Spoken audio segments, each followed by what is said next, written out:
மனுஷனா பிறந்த எல்லாருமே கூத்தாடி தான். நீயும் கூத்தாடி தான், நானும் கூத்தாடி தான். சினிமா நடிக்கிறவ மட்டும் கூத்தாடி இல்லை. நீயும் வாழ்க்கையில் நடித்து கொண்டிருக்கிறார், நானும் நடிச்சுட்டு தான் இருக்கேன். அப்ப நம்ம கூத்தாடி தானே. அரசியல் பேசக்கூடாது அப்படின்னு தான் நினைக்கிறேன். ஆனா இன்றைய காலகட்டத்தில் பேசாம இருக்க முடியல.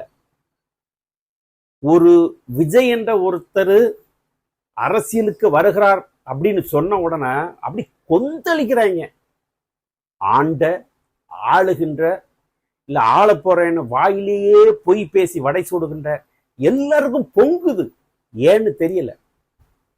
ஏன் புதுசா ஒருத்தர் வரட்டுமே. நீங்க எல்லாரும் என்ன சொல்றீங்க? விஜய் அவர்களிடம் கொள்கை இல்லை. அவர் முதல் மாநாட்டிலே அவருடைய கொள்கைகளை எல்லாம் சொல்லிட்டார்.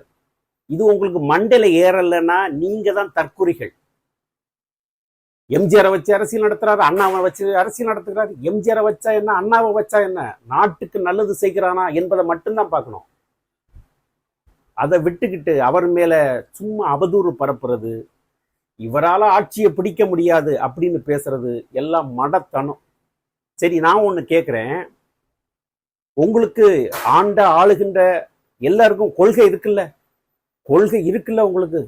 அந்த கொள்கையை வைத்து இந்த தமிழ்நாட்டிற்கு நீங்கள் என்ன செய்து பண்ணீங்க அதை சொல்லிக்கிட்டு அப்புறம் விஜய் மீது நீங்கள் அவதூறு பரப்புங்கள். வரட்டும், மாற்றம் இந்த தமிழகத்திற்கு தேவை. விஜய் அவர்கள் வரட்டும், தமிழக வெற்றி கழகம் வெல்லட்டும்.